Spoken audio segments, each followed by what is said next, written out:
안녕하세요. 의료기관 실습학생 감염관리 교육 표준주의 두 번째 시간 교육을 시작하도록 하겠습니다. 이번 시간에는 안전한 주사 실무, 환경관리, 세탁물과 의료 폐기물 관리에 대해서 집중적으로 다뤄보도록 하겠습니다. 저는 중앙대학교 병원 감염관리실에서 일하고 있는 최지연입니다. 오늘의 교육을 통해서 여러분들은 다음과 같은 학습 목표를 성취하셔야 하는데요. 먼저 안전한 주사 실무 부분에서는 안전한 주사 사용의 목적을 설명할 수 있어야 하고 이 방법을 구체적으로 설명할 수 있으셔야 합니다. 그 다음 환경, 세탁물, 의료 폐기물 관리 부분에 있어서는 환경관리의 필요성을 설명하고 올바른 절차에 따라서 청소와 소독을 시행할 수 있어야 합니다. 세탁물 관리 방법 역시 의료기관에서 올바로 적용할 수 있어야 하고요. 의료 폐기물 관리 방법 역시 올바른 방법을 적용할 수 있는 것이 이번의 학습 목표입니다. 학습 내용은 말씀드린 바와 같이 아래의 4가지 항목에 대해서 다루도록 하겠습니다. 먼저 첫 번째 안전한 주사 실무에 대해서 학습해 보도록 하겠습니다. 주사약은 우리가 현장에서 굉장히 많이 사용하고 있는 치료 방법이죠. 특히 간호사들은 주사와 떨어질래야 떨어질 수 없는 업무들을 시행을 하고 있습니다. 비단 예방이나 치료뿐만이 아니라 진단 목적으로도 주사약을 많이 사용하고 있기 때문에 빈번한 사용 그리고 침습적인 절차와 관련해서 여기에서 만약에 문제가 생겼다 그러면 감염관리 측면에서 굉장히 환자에게 위해가 되는 그런 요소로 작용할 수 있기 때문에 세계보건기구에서는 안전한 주사 사용의 목적을 아래에 3가지로 설명하고 있는데요. 먼저 첫 번째, 가장 중요한 목표, 환자에게 위해를 가하지 않고 또 주사를 사용할 수 있는 의료진이 어떤 위험에 노출되지 않아야 한다는 거죠. 피할 수 있는 위험에서 의료진을 안전하게 노출시키지 않게 하는 것. 그리고 또 한 가지 우리가 조금 더 생각해야 될 부분이기도 한데요. 지역사회에 위험한 폐기물을 초래하지 않는 것. 이렇게 3가지를 중요한 안전주사 사용의 목적으로 잡고 있습니다. 따라서 안전주사 실무는 감염관리를 위한 격리 지침 중에서 표준주의의 구성요소에 들어가는 아주 중요한 실무라고 말씀드릴 수 있겠습니다. 여러분들 아마 몇 해 전에 이 주사기 사용과 관련돼서 많은 문제들이 있었던 거 기억을 하실 텐데요. C형 간염 문제도 있었고 신생아 중환자실의 아기들이 집단으로 사망하는 문제가 생겼었는데 그때 모두 연관되었던 것들이 일회용 주사기를 재사용한다던가 수액을 안전하게 사용하지 않았기 때문인 것으로 문제가 밝혀졌습니다. 그래서 오죽하면 환자들이 의료기관에 갈 때 일회용 주사기를 사갖고 가서 이 주사기로 놔주세요 라고 이야기할 정도로 굉장히 국민의 불안도가 높았고 의료기관에서도 우리는 이러하게 일회용 주사기를 재사용하지 않습니다 라고 광고를 할 정도였고요. 특히 보건복지부, 정부기관에서는 신고해달라는 이야기까지 전 국민을 대상으로 홍보하기도 했었습니다. 사실 굉장히 간호사 입장에서는 어찌 보면 절대 일어나서는 안 되는 문제이기도 하지만 사실 우리가 간과하거나 놓칠 수 있는 부분이기도 한 점이 바로 안전한 주사 실무가 되겠습니다. 여러분들 이러한 안전한 주사 실무는 법령으로도 이게 규정이 되어 있어서요. 의료법 시행규칙에서도 법령으로 이렇게 규제가 되어 있는데요. 그 내용을 조금 보시면 감염의 우려가 있는 환자가 입원했던 입원실, 그 옷, 침구, 식기 등은 완전히 소독해서 사용해라 이런 얘기들이 들어가 있고 의료기관에서 업무를 수행하는 보건의료인에 대해서 손위생에 대해서 교육을 해라.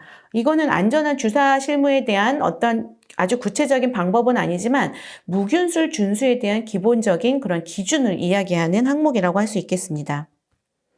또한 의료기기법에서는 의료기기법은 기기를 사용하는 거죠. 이 의료기기법에서는 아주 중요한 게 여기에 나와 있는 3, 4, 5번인데요. 아마 나중에 시간이 되시면 조금 한번 읽어보시면 참 재미있는 내용이 있는데 우리가 읽어보면 너무나 기본적인 기본 간호 실무인데 이게 법령으로 정해져 있다는 것은 잘 지키지 않을 수도 있고 만약에 안 지켰을 때 문제가 되면 문제시할 수 있다는 그런 개념입니다. 그래서 보시면 특히 3, 4, 5번에 포장이 개본되거나 손상된 일회용 주사 의료용품은 사용하지 말고 바로 폐기해라. 그리고 일회용 주사기에 주입된 주사기는 지체 없이 사용을 해라. 그러니까 재워놓고 하루 전, 그다음 한 듀티 전 다음 사람의 편의를 위해서 다 미리 재놓고 사용하지 말고 사용하기 직전에 뽑아서 주사기에 이미 들어가 있는 주사제는 즉시 사용을 하라는 얘기고, 일회용 의료기기는 무엇보다도 한 번 사용한 후에는 절대로 재사용해서는 안 된다는 점을 강조하고 있습니다. 감염 예방을 위한 주사실무 권고의 가장 기본적인 얘기는 여러분들께서 무균술을 준수하셔야 된다는 건데요. 말 그대로 무균술은 우리가 무균적인 영역을 계속 그것을 지켜주고 유지해주는 그러한 방법인데요. 특히나 주사제를 준비하고 투여하는 모든 전 과정에 있어서 이것을 준수해야 하며 손위생을 비롯한 모든 무균술이 지켜져야 하는데요. 특히 손위생은 주사약품을 준비하기 전, 또 수액, 바이알, 기구 등을 취급하기 전, 주사를 놓기 직전까지도 시행이 돼야 되는 아주 중요한 무균술이라고 할 수 있겠습니다. 뿐만 아니라 우리가 주사제를 보통 이제 저장하기도 하고 혼합을 하기도 하고 믹스해서 뽑기도 하고 이런 준비하는 장소가 있는데요. 이곳의 청결 유지가 너무너무 중요한 것이 무엇이냐. 아까 제가 초반에서도 말씀드렸지만 2017년도에 모 병원의 신생아 중환자실에서 4명의 신생아가 집단으로 사망하는 문제가 생겼는데 그때 원인으로 밝혀진 것이 주사 준비 그러한 장소의 문제였습니다. 이곳에 물이 많이 튀었었고요. 그 다음에 약제도 무균적으로 보관이 되지 않았던 것들이 밝혀지면서 굉장히 큰 문제가 되었던 것이죠. 그리고 우리가 더 중요하게 생각해야 될 점은 폐기를 언제 해야 되느냐입니다. 우리 간호사들이 기본적으로 굉장히 알뜰하고 뭔가를 아끼는데요. 적어도 주사에 관해서는 절대로 아끼는 마음을 발휘하셔는 안 되고요. 이런 주사기기나 아니면은 주사용품이나 또는 수액이 멸균 상태가 아닌 것 같다 의심되는 그러한 상태, 예를 들면 주사기 봉지가 이제 그 표장이 뜯어져 있거나 물에 젖어 있거나 변색이 돼 있거나 이런 경우에는 반드시 폐기를 하셔야 되고요. 사실 주사기가 포장이 벗겨져 있는데 이게 언제 개봉했는지 모르는 주사기가 있다. 이럴 경우에는 여러분들 가차없이 폐기를 하셔야 된다는 점 꼭 기억하셔야 되겠습니다. 또한 우리가 약제로 많이 사용하는 앰플과 바이알을 주사기로 약물을 축출할 때는 기본적으로 여러분들 기본간호에서 배우셨겠지만 앰플이 절단될 부위, 그 다음에 우리가 이제 바이알 형태로 되어 있는 이 고구막에 있는 부분을 알코올 솜으로 충분히 소독을 한 후에 주사 바늘을 삽입해야 한다는 점 반드시 기억을 하셔야 되고요. 그 다음에 앰플이 절단된 부위라 그러면 보통 이 부분에 이렇게 색깔로 표시가 되어 있거나 아니면은 동그랗게 점으로 이렇게 표시가 되어 있거든요. 이 방향을 반드시 소독제로 소독을 하시고 절단을 해주셔야 합니다. 우리가 혈관에 말초혈관이든 중심정맥관이든 이렇게 수액 투입을 위해서 어떤 침습적인 과정을 통해서 주사를 보유하고 있는 환자들의 경우에는 사용하는 약제가 만약 다양하다면 우리 흔히 브랜드 네임으로 3웨이라고 부르는 허브들이 굉장히 많이 연결되어 있는데요. 이런 허브들을 주사 포트라고 부르기도 하고 니들리스 커넥터라고 부르기도 하는데요. 이 부분으로 여러분들 수액을 연결하거나 주사기를 꽂아서 약제를 투입을 하게 됩니다. 그러면 우리가 앰플에서 또는 바이알에서 주사기로 약제를 뽑기 전에 알코올로 소독하는 것과 마찬가지로 이 부분에 대한 알코올 소독 반드시 필요합니다. 지금 이 그림을 보시면 형광물질이 붙어져 있죠. 그래서 알코올 솜으로 시간별로 측정을 해봤어요. 처음에 전혀 스크러빙을 하지 않았을 때 이렇게 남아 있었다고 하면 5초를 문질렀을 때, 10초를 문질렀을 때, 15초를 문질렀을 때 형광물질이 사라지는 과정을 여러분들이 보실 수가 있겠습니다. 그래서 이 연구에 의해서 밝혀진 시간은 적어도 사용하기 전에 이러한 허브는 알코올 등의 소독제로 15초는 충분히 스크러빙을 해줘야만 안전한다. 그리고 사용할 수 있는 소독제는 알코올, 클로로시딘과 알코올이 포함된 소독제, 그리고 포비돈 등을 환자의 상태에 따라 사용하시면 되겠습니다. 계속 이어지는 주사실무 권고를 좀 보도록 할까요? 주사용품은 당연히 멸균된 일회용품을 사용해야 하고요. 바늘만 교체해서 한 개의 주사기를 여러 환자에게 사용하는 경우가 있었고, 앞서서 보여드린 제가 그 C형 간염 전체적으로 유행이 생겼을 때 원인이 바로 시린지는 그대로 쓰고 바늘만 교체해서 계속 환자에게 사용을 했던 것이 있었거든요. 당연히 전체를 다 갈아야 된다는 거 꼭 기억하시고요. 수액 세트, 즉 수액백, 튜브, 커넥터도 한 환자에게만 사용하고 사용 후 즉시 폐기하시라는 말씀 드리고요. 가장 중요한 것 중에 하나인데 우리가 약제를 희석하기 위해서 멸균 식염수나 아니면 멸균 증류수를 우리가 뽑아서 쓰는데 수액 백이나 수액병, 보통 100cc 이상의 많이 들어있는 수액을 뽑아서 여러 사람에게 관리용으로 사용하게 되는데요. 절대로 이렇게 하시면 안 되고, 예를 들어서 희석용이나 아니면 관리용으로 주사기를 사용을 할 때는 20cc나 30cc의 작은 용량으로 제작된 수액이 있습니다. 그거를 사용을 하셔야 되는 건데 1000cc짜리, 500cc짜리 이렇게 큰 병에서 뽑아서 쓰는 관행이 우리에게 좀 있었거든요. 더 이상은 이래서는 안 된다는 것 여러분들 꼭 기억해 주시기 바랍니다. 무엇보다도 약물은 제조사가 제일 잘 알거든요. 그래서 약물을 보관하고 희석하고 사용하는 방법은 반드시 제조사의 지침을 따르셔야 하고요. 약물이 가능하다면 한 번 쓰고 버릴 수 있는 소분되어 있는 용량을 사용하는 게 좋은데 요즘은 그 신생아 중환자실 사건이 발생한 이후에는 일회용량 바이알이 많이 나왔어요. 그럼에도 불구하고 아직도 그 싱글 도즈 바이알이 아닌 멀티 도즈 바이알, 그러니까 한 바이알을 가지고 다회 용량을 쓰는 바이알도 있기는 합니다만 가능하면 그것은 사용을 좀 지양을 해주시고 일회용량 바이알을 쓰시고 일회용을 썼다면 잔여약품은 폐기한다. 이렇게 기억하시면 되겠습니다. 지금 문제가 되었던 다회용량 바이알은 현장에서 아직도 많이 쓰고 있고요. 우리가 멀티도즈 바이알이라고 부르는데 이런 경우에는 약제가 이렇게밖에 제조가 되지 않는다고 하면 우리는 절대적으로 주사실무 권고를 반드시 준수해서 안전하게 써야 된다는 게 중요하고요.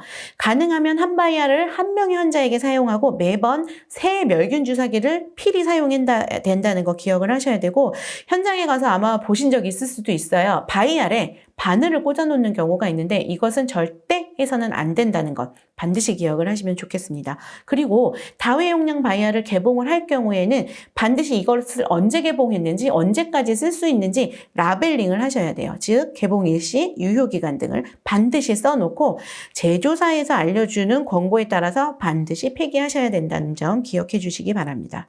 간혹 간호사들이 바쁘니까 트레이에다가 제대로 준비 안 해가고 막 뛰어다니면서 주사기, 주사바늘을 옷 주머니에 넣고 다니는 일이 있는데요. 이거는 현장에서 이러시는 분들이 이제 앞으로는 절대 없을 거라고 저는 믿고 있는데 이런 부분까지도 세심하게 우리가 관리를 해야 되겠습니다. 자, 이제부터는 두 번째 주제인 환경관리에 대해서 말씀을 드리도록 하겠습니다. 병원이라는 환경, 의료기관이라는 환경은 굉장히 많은 미생물들이 생존할 수밖에 없는 그런 환경인데요. 실험을 통해서도 밝혀진 바가 있는데 주요한 병원균, 그러니까 일상적으로 그냥 상주를 해도 크게 문제가 없는 그런 어떤 그 상주균이 아니라 병원성 세균이 우리 환경에 얼마나 오래 살아남지라는 것을 한번 조사해 본 그런 연구 결과인데요. 여러분들 많이 들어보셨을 법한 주요 병원균 아시넥터박터 류가 있고 이콜라이 대장균이죠. 그 다음에 클렙시엘라, 굉장히 이 서포지토리도 많은 병원균을 보유해서 환경에 존재하고 이것들이 환자에게 문제를 일으키는 그러한 병원균들인데 드라이한 환경이라고 되어 있거든요. 보통 이런 미생물들은 습하고 따뜻한 환경에서 오래 살아남는데 굉장히 악조건인 드라이한 환경에서도 얼마나 생존을 하는지 좀 살펴봤을 때 짧게는 며칠이지만 길게는 5달, 16달, 30개월 이상으로 굉장히 오랫동안 환경에 머무른다는 것을 알 수 있었습니다. 또 다른 균주들을 좀 볼까요? 우리 피부 상재균 중에 스타필로코커스 오레우스가 있는데 MRSA, 즉 이제 항생제 내성균주로 바뀌게 된 스타필로코커스 오레우스의 경우에도 짧게는 7일에서 길게는 7달이나 환경에 드라이한 환경에 살아남는다는 연구 결과를 알 수 있습니다. 우리가 이 결과를 통해서 미생물이 오염된 환경은 상당히 오랫동안 잠재적인 위험 요소로 자리 잡을 수 있고 특히나 환자의 체액이나 분비물을 통해서 오염된 환경을 의료진이 손으로 만지거나 또는 기구를 통해서 뭔가 그 오염된 것들이 타 환자에게 전파될 수 있다는 점에서 굉장히 위험하다고 말씀드릴 수 있겠습니다. 그래서 우리가 흔히 청소라고 불리는 부분에 대해서 우리 간호사들이 조금 거부감이 있어요. 청소를 간호사가 해야 되나? 그런데 우리가 여기에서 얘기하는 청소라고 하는 것은 간호사가 직접 나가서 청소한다기보다는 청소하는 인력을 간호사들이 관리하실 수도 있고요. 또는 아주 위험한 기구 같은 것들을 닦아줄 때는 이거는 전문가들이 청소를 하고 닦는 수밖에 없거든요. 그러한 측면에서의 청소와 소독은 우리 간호사들에게 있어서 매우 중요하며 현장에서 실습하시는 선생님들께서도 이러한 것들을 간과하시면 안 된다라는 그런 중요하다는 이야기를 해드리고 싶습니다. 이렇게 균주들로 오염이 아주 많이 될 수 있는 환경은 우리가 상식적으로 생각했을 때 환자 주변 환경입니다. 베드레일, 그 다음에 베드 테이블 이런 것들이 될 수 있겠고요. 왜 그럴까요? 환자가 자주 만지고 접촉하는 표면이기도 하기 때문입니다. 그러한 환경은 또 문손잡이나 화장실 손잡이, 화장실 내부의 세면대 이런 것들이 해당이 될 수가 있겠습니다. 우리가 또 하나 주의를 조금 해야 되는 그러한 부분들이 뭐냐 하면 혈액과 관련된 감염성 물질이 쏟아진 환경에는 무조건 그냥 가서 휴지 들고 닦으셔야 되지 않아요. 그렇게 하면 우리 일하는 직원들이나 선생님들도 위험해질 수 있기 때문에 반드시 기억하셔야 될 한 가지는 보호장구를 착용을 하고 그냥 맨손으로 잡거나 그렇게 하셔는 안 된다는 것. 그래서 반드시 집게나 여기 이제 샤프 컨테이너라는 장비 이름이 나왔는데 쉽게 말하면 그 의료용 폐기물을 담을 수 있는 그런 컨테이너를 말을 합니다. 의료기관에 가서 보시면은 손상성 폐기물 또 그냥 일반 골판지용 폐기물들이 있는데 반드시 그거를 이용을 하라는 말씀이고요. 또 하나 여러분들이 조금 생소하실 수 있는 게 스필 키트라는 건데요. 이건 뭐냐 하면 피가 이렇게 왕창 쏟아졌을 때 바로 사용을 할 수 있도록 키트가 되어 있어요. 그래서 장갑, 등에 보호구, 뭐 안면 보호구 이런 것들이 들어가 있고 흡착할 수 있는 흡착포, 그 다음에 소독제까지 이렇게 아예 통에 담아서 또는 봉투에 담아서 한 번에 신속하게 쓸 수 있게 제품화되어 있기도 하고 의료기관에서 만들기도 하는데 우리가 그걸 스필 키트라고 부릅니다. 이러한 스필 키트를 사용해서 안전하게 오염 제거를 하셔야 된다는 거고요. 특히 혈액에 의해서 오염된 환경은 여러분들 상식적으로 생각해 보시면 혈액 매개에 감염이 일어날 수 있는 HIV, HBV 이런 바이러스류의 사멸이 인정이라는 거는 국가 공인기관에서 승인을 해줬다는 얘기죠. 그런 소독제, 특히 염소계 소독제들이 여기에 해당이 되는데 그런 효과가 있는 소독제를 사용을 하셔야 된다는 거고요. 보통은 의료기관에서 그 의료기관의 규정에 따라서 다 정해져 있습니다. 따라서 이런 사고가 생겼을 때 선생님들이 단독적으로 움직이시면 안 되고 반드시 해당 병동의 수간호사 또는 간호사에게 보고를 하시고 움직이실 수 있도록 하시면 좋겠습니다. 그리고 공인된 기관에 승인된 소독제 역시 제조사 매뉴얼에 따라서 사용하셔야 돼요. 제조사가 알려주는 방법을 정확하게 사용하는 것, 그게 안전한 방법이다. 그렇게 아시면 되겠습니다. 그래서 이렇게 사진으로 한눈에 보실 수 있겠지만 제일 많이 오염되는 부분을 이렇게 빨간색으로 표시를 했는데요. 환자들의 손이 많이 닿는 부분이 주로 여기 많이 들어가 있죠. 환자 테이블, 사이드 테이블, 콜벨이나 뭐 전화기 이런 것들이 들어가기도 하고 이 세면대나 수전, 그다음에 요 버튼 같은 문 내린 버튼 같은 것들, 그다음에 변기 커버 당연히 많이 오염이 되어 있을 거고 환자들의 이제 안전바나 문손잡이도 많이 오염이 되는데 우리 간호사들이 주로 사용하는 이런 투약 카트라든지 그 다음에 업무를 볼 수 있는 이제 컴퓨터 책상에서 이제 차트, 그 다음에 키보드, 이런 것들, 마우스, 전화기들도 상당히 많은 오염이 되어 있다는 점을 알 수가 있고요. 환자들이 주로 사용하는 손전등이라든지 아니면 콜벨, 그다음에 우리 요즘에는 전동 침대를 많이 쓰는데 그런 리모컨들 역시 굉장히 많이 환경 오염이 되어 있기 때문에 이런 부분을 꼼꼼하게 환경 관리하는 것이 매우 중요하다 말씀드릴 수 있겠습니다. 환경관리와 소독은 규칙적으로 해야 됩니다. 그냥 마음 내켜서 더러우면 하는 것이 아니고요. 최적의 청결을 유지하기 위해서 규칙적으로 해야 되고 모든 절차는 밝혀진 바 중에서 가장 효율적이어야 되고 일관된 방법으로 진행을 해야 됩니다. 그리고 먼지가 일어나는 방법은 병원에서 굉장히 취약하기 때문에 우리가 진공청소기를 사용한다든지 하는 방법도 상당히 주의해야 되고요. 특히 빗자루로 비지를 한다든지 하는 거는 절대 금지가 되어 있기 때문에 먼지는 분산되어서는 안 된다라는 걸 꼭 기억을 하시고요. 분리수거 역시도 폐기물을 종류별에 따라서 분리를 하셔야 되는데 이 부분은 뒤에서 다시 한번 다루도록 하겠습니다. 청소와 소독을 가볍게 생각하지 말라고 말씀드렸는데요. 이건 역시 정책과 절차가 수립되어 있어서 다 문서화로 되어서 누가 어디에서 청소와 소독을 하던 동일한 방법으로 활용을 하도록 하고 체크리스트 같은 것들을 만들어서 빼먹는 부분이 없도록 그렇게 의료기관에서 진행을 하고 있어서 여러분들이 아마 현장에 가서 보시면 이렇게 이제 체크리스트들이 걸려 있는 거 보실 수 있겠는데요. 이 지침은 질병관리청이 이제 본부 시절이었을 텐데 2016년도에 의료 관련 감염병 관련 관리 지침에 병실 내 환경 표면에 있어서 가장 먼저 평가를 해야 되는 대상들을 이렇게 제시해 준 부분이 있습니다. 그래서 시행했으면 시행의 체크, 아니면 뭐 미시행의 체크, 대부분은 시행을 하도록 유도하기 위해서 이렇게 만든 체크리스트들이고, 의료기관에서는 이런 것들을 변형을 해서 우리 기관에 맞게 체크리스트들을 사용하고 있는 것을 여러분들이 아실 수가 있을 겁니다. 자, 두 번째, 세 번째가 되겠네요. 세 번째, 우리 안전한 우리 환경을 위해서 진행되어야 할 표준주의에서는 세탁물 관리가 또 하나 들어갑니다. 세탁물 관리, 그럼 빨래 이렇게 생각하실 수도 있겠는데, 이 세탁물도 굉장히 많은 오염을 일으키는 오염원이기 때문에 이 역시도 세탁물 관리 규칙이라는 법령에 의거해서 관리하고 있습니다. 그래서 세탁물이라는 게 보통 의료기관에서 나오는 것들이 오염 세탁물과 기타 세탁물로 구분이 되어 있는데요. 오염 세탁물이라고 하는 것은 감염병 환자가 사용한 세탁물, 그래서 환자의 피나 고름, 배설물, 분비물 등이 오염되어 있는 세탁물이고요. 그것 이외의 세탁물을 기타 세탁물이라고 하는데, 우리가 관리에 초점을 맞춰야 될 부분은 어떤 걸까요? 당연히 오염 세탁물입니다. 그래서 이 두 가지 세탁물은 반드시 지금 이렇게 나누어서 색깔을 달리해서 햄퍼통으로 나눠서 지금 분리수거를 하고 있고, 이거 수거뿐만이 아니라 수집, 운반, 세탁물 요즘에 대부분 다 원외로 외부로 나가는데 세탁 처리까지도 구분을 해서 하게 안내가 되어 있어서 여러분들 실습하는 현장에 나가서 보시면 햄퍼통이 좀 구분되어 있는 것을 보실 수가 있을 거예요. 색깔로 표기를 하기도 하고 아니면 용기를 달리하기도 하고, 이렇게 수집하고 하는 장소나 운반 용기 역시도 법령에 의거해서 반드시 소독을 하도록 되어 있습니다.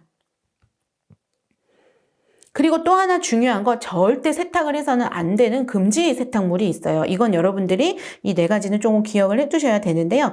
얘네들은 절대로 세탁을 하면 안 됩니다. 자, 뭘까요? 일단 피고름이 묻어있는 붕대나 꺼즈, 여러분들 당연히 이거 버리죠. 세탁하지 않죠. 네, 맞습니다. 그리고 예전에 수술포나 마스크를 재사용하는 천유로 된 게 있었거든요. 그런 것들은 세탁을 했을지 모르지만 최근에 들어서 수년간 우리가 일회용 제품을 많이 써왔기 때문에 일회용으로 만들어진 마스크와 수술포는 절대로 세탁하지 않고 바로 폐기하게 됩니다. 그 다음은 두 가지 질환을 조금 기억을 하셔야 되는데, 에볼라를 비롯한 바이러스성 출혈열, 그 다음에 우리가 보통 광우병 이렇게 쉽게 얘기하는 크로이츠펠츠 야콥 디지즈, CJD라고 부르죠. 그리고 약간 변형돼서 변종 크로이츠펠트 야콥병이라고 불리우는 이러한 환자들 또는 의심 환자들이 썼던 그러한 체액이나 혈액으로 오염된 세탁물을 반드시 버려야 되고요. 특히 CJD 같은 경우에는 우리가 중추신경계, 안구나 뇌 조직에 의해서 오염이 많이 되기 때문에 이런 부분들은 세탁하지 않고 반드시 폐기한다라는 거 꼭 기억해 주세요. 예시입니다. 이 예시는 저희 병원에 있는 걸 제가 가지고 와봤는데요. 오염 세탁물을 분류해 주세요. 기타 세탁물하고 섞지 마세요. 라고 안내문이 들어가 있고, 여기 보시면 세탁금지 세탁물도 표현이 되어 있죠. 이 내용은 환자들이나 보호자들도 보기도 하지만 간호사들이 항상 인지를 해야 되기 때문에 이렇게 안내가 되어 있고, 그 다음에 우리 이제 그 장소를 이렇게 소독해 주시는 환경관리 직원들께서 세탁물 수집 장소라든지 아니면 청소 이런 것들을 하실 때 어떤 소독제를 쓰고 얼마나 자주 해야 되는지를 점검표를 제시해 놓은 예시입니다. 자, 이제 폐기물 관리에 대해서 말씀을 드릴 텐데요. 여러분들이 적어도 병원에서 나오는 의료 폐기물은 이렇게 폐기물 관리법에 의해서 크게 세 가지로 나눠주죠. 격리의료 폐기물, 위해의료 폐기물, 일반의료 폐기물로 나누어진다라는 것 정도는 기억을 하실 필요가 있고요. 격리의료 폐기물 어려운데 뭘까? 이거는 감염병으로부터 환자를 타인을 보호하기 위해서 격리된 사람이 사용한 인체 폐기물이 격리의료 폐기물이에요. 예를 들어서 우리 코로나, 지금 요즘에 굉장히 이제 어려운데 이 코로나 환자들이 사용한 그런 폐기물은 다 격리의료 폐기물에 들어가게 됩니다. 그 다음에 가장 많이 나오는 폐기물이 일반의료 폐기물이에요. 우리가 혈액, 체액, 분비물, 배설물이 함유되어 있는 이러한 일련의 것들, 뭐 일회용 주사기, 수액 세트 이렇게 정의를 하고 있는데, 이게 가장 많이 나오고 있습니다. 그 다음에 위해 의료 폐기물은 조금 더 위험하기 때문에 우리가 종류별로 나눠서 관리하고 있는데, 그게 조직물류, 병리계, 손상성, 생물화학, 혈액 오염 폐기물 이렇게 크게 5가지로 나누고 있는데요. 여러분들이 현장에서 쓰는 주사 바늘 같은 것들은 조금 다른 모양의 폐기물통에 수거하는 거 보신 적이 있을 거예요. 그리고 유리 또 수술용 칼날 이런 것들은 바로 위해 의료 폐기물에 들어가고 그 외에 실험실이나 이런 데서 나오는 것들이 각각 달리해서 이렇게 이제 우리가 분리수거를 하고 있다는 점 기억을 하시면 되겠습니다. 그래서 의료 폐기물 같은 경우에는 따로 어디 이제 뭐 쓰레기통이나 이렇게 별도로 버리는 거 아니고요. 법령에 의해서 반드시 사용을 해야 되는 전용 용기가 따로 있습니다. 그래서 2가지 형태로 우리가 사용을 하는데요. 지금 보시는 것처럼 이렇게 봉투로 사용하는 경우가 있고요. 그 다음에 상자형 용기로 사용하는 경우가 있는데 상자형은 이렇게 이제 합성수지, 그러니까 이제 쉽게 말해서 플라스틱으로 된 그러한 재질로 되어 있는 상자형이 있고요. 종이, 골판지로 된 골판지형이 이렇게 있습니다. 그래서 현장에 가서 이렇게 둘러보시면 아마 가장 많이 사용하는 게 골판지류일 것이고요. 이렇게 그림 보시면 지금 바늘을 손상성 폐기물을 합성수지류에 버리고 있는데 이런 것들도 많이 보실 수가 있고 또 봉투형 폐기물 용기를 사용하는 경우도 있기 때문에 관심 갖고 이렇게 둘러보시면 아, 의료 폐기물 이렇게 나눠서 수집하고 계시는구나 라는 것을 아실 수가 있을 겁니다. 그리고 우리가 특히 봉투형 용기는 거치대만 사용을 하고 이렇게 걸어서 많이 사용을 하는데 봉투가 넘치도록 의료 폐기물을 담아서는 안 되는 것이요. 이게 넘치게 되면 주변을 오염시키기도 하고 만에 하나 손상성을 일으킬 수 있는 그런 폐기물이라면 우리 의료 직군들 또 다른 환자들을 위험에 빠뜨릴 수 있기 때문에 가능하면 75% 미만으로 넘치지 않도록 채워라. 이렇게 지금 법령으로 제시가 되어 있어서 그 부분은 이제 의료 현장에서도 계속 교육을 하고 있고 이 의료 폐기물이라는 것들은 배출하는 기간이 있어요. 그래서 보관을 1년도 해도 되고 2년도 해도 되는 게 아니라 각각의 종류별로 보관 기간이 법령으로 정해져 있기 때문에 이 보관 기간은 절대 초과하면 안 되고 그래서 이것을 주로 이제 총무팀이나 이런 곳에서 관리를 하고 있습니다. 또한 의료 폐기물이 요즘에는 다 외주로 나가죠. 처리업체가 있어요. 근데 환경부의 허가를 얻은 처리업체로 내보내고 있는데 거기 나가기 전까지 모아두는 보관 창고가 있는데 여기에는 주 1회 이상 반드시 소독을 해야 된다는 이러한 아주 세심한 그러한 세부 부분까지 법령으로 관리가 되고 있습니다. 자, 지금까지 4가지 항목에 대해서 여러분들에게 말씀을 드렸는데요. 정리를 해보도록 하겠습니다. 안전한 주사 실무는 환자, 의료진, 그리고 지역사회까지 포함한 그러한 대상을 안전하게 지키기 위한 것을 목적으로 한다고 말씀드렸고요. 굉장히 기본적인 표준주의의 구성 요소이기 때문에 감염 관리를 함에 있어서 안전한 주사 실무는 매우 중요하고 반드시 필수적으로 여러분들이 지켜주셔야 되는 실무다라고 말씀드릴 수 있겠습니다. 2번째 환경관리는 우리가 청소와 소독을 간과하기 쉽지만 의료 환경을 안전하게 유지하기 위한 방법으로서는 굉장히 중요한 감염관리의 기본 요소이고 여기에 사용되는 환경소독제는 반드시 승인된 국가공인기관에서 승인을 득한 제품을 표준화된 방법, 즉 제조사에서 제시해주는 방법과 절차에 따라서 사용을 해야 된다는 거 기억해 주시기 바랍니다.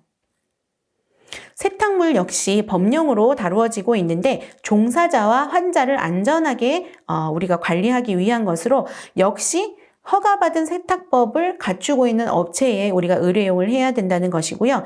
의료기관 세탁물 역시 안전하고 위생적으로 취급하고 보관해야 된다는 점 강조드리겠습니다. 마지막으로 의료 폐기물 역시 법령에 의해서 격리, 위해, 일반 의료 폐기물로 크게 나눈다. 종류는 제시해 두신 자료를 조금 더 참조해 주시면 좋을 것 같고요. 위생적으로 안전하게 취급하기 위해서 관리법에 따라서 관리 대상을 정하고 시행을 하는 것이 중요하다라는 것을 다시 한번 강조드리겠습니다. 자, 지금까지 공부한 내용으로 우리가 문제를 조금 풀어봐야 될 것 같은데요. 여러분들 한번 같이 집중해 주세요. 자, 안전주사 실무에 대한 이야기입니다. 감염 예방을 위한 안전한 주사 실무 권고안으로 옳지 않은 것은 찾아야 됩니다. 1번, 주사용품은 멸균된 일회용품을 사용해야 한다. 약품은 가능한 일회용 바이아를 사용하되 잔여약품은 폐기한다. 3번째, 주사제가 들어있는 주사기는 주머니나 옷에 넣어 운반하지 않는다. 4번째, 주사제를 저장하고 혼합하는 장소는 물이 튀지 않는 환경이어야 한다. 마지막 5번째, 언제 개봉되어 있는지 모르는 주사기는 발견 후 24시간 이내에 사용해야 한다. 자, 여기서 옳지 않은 것은 어떤 것일까요? 여러분, 너무 쉽죠? 네, 5번입니다. 언제 개봉되어 있는지 모르는 주사기는 발견 후 24시간 이내 사용이 아니라 바로 즉시 폐기를 해야 되는 것이죠. 두 번째 문제, 감염 예방을 위한 올바른 환경관리 방법에 대한 설명으로 옳지 않은 것을 골라주시면 되는데요. 첫 번째, 청소와 소독에 대한 정책과 절차는 문서화해서 사용해야 된다. 두 번째, 최적의 청결 상태를 유지하기 위해서 청소와 소독은 규칙적으로 시행한다. 세 번째, 혈액에 오염된 환경 표면의 소독에는 HIV, HBV 사멸이 인정된 소독제를 사용한다. 네 번째, 효율적인 청소를 위해 가장 먼저 먼지떨이 등을 이용해서 먼지를 털어낸 후에 소독을 시행한다. 다섯 번째, 환자가 자주 접촉하는 표면은 오염 가능성이 매우 높기 때문에 덜 접촉하는 환경보다는 좀 더 자주 소독해야 된다. 예, 이 문제도 어렵지 않으시죠? 제가 아까 분명히 말씀드렸다시피 먼지가 분산돼선 절대 안 된다. 그래서 먼지털이 같은 것들은 의료기관에서 사용하지 않습니다. 이런 점들을 기억해 주셨으면 좋겠습니다. 자, 드디어 이 문제가 나왔네요. 세탁물 관리 중에서 재사용하기 위해서 세탁해서는 안 되는 세탁물은, 즉 세탁물 금지, 세탁 금지 세탁물을 찾으시면 되는데요. 환자가 사용한 담요, 혈액이 묻어있는 꺼즈, 결핵 환자가 착용했던 환희, 오염 세탁물을 수집했던 수집 자루, 피부관의 피부관리실에서 사용했던 타올. 이 중에서 세탁 금지 세탁물은 어떤 걸까요, 여러분? 너무 쉽죠? 혈액이 묻어있는 꺼즈는 절대로 세탁해서는 안 되고 바로 폐기해 주셔야 됩니다. 자, 마지막 문제입니다. 다음 제시되어 있는 가나다라 이 보기 중에서 의료 폐기물 중에서 위해 의료 폐기물로만 구성된 것을 골라주셔야 되는데요. 제가 설명을 그때 드렸죠. 앞에서 폐기물은 크게 세 가지로 나눠주는데 격리 의료 폐기물, 위해 의료 폐기물, 그 다음에 일반 의료 폐기물로 구성이 된다. 그러면 혈액백은 뭐죠? 혈액백은 어디에 해당이 될까요? 여러분 기억이 나실까요? 얘는 혈액 오염에 대한 부분이기 때문에 가는 위해 의료 폐기물입니다. 그 다음에 일회용 주사바늘 날카롭죠? 손상성 폐기물이기 때문에 위해 의료 폐기물이고요. 폐시험관도 병리계 폐기물이니까 다 위해 의료 폐기물입니다. 마지막으로 혈액에 묻은 달찌면 제일 많이 나오는 일반 의료 폐기물. 자, 그러면 위해 의료 폐기물은 여기에서 가, 나, 다가 해당이 된다. 이렇게 설명드릴 수 있겠습니다. 오늘 여러분들께 말씀드린 내용은 지금 제시해드린 참고문헌에서 발췌하였기 때문에 조금 더 관심이 있으시고 내가 좀 더 알아보고 싶다 이렇게 생각이 드시면 지금 제시해드린 참고문헌을 참조하시면 되겠습니다. 여러분 장시간 경청해 주셔서 감사합니다. 이상으로 강의를 마치도록 하겠습니다.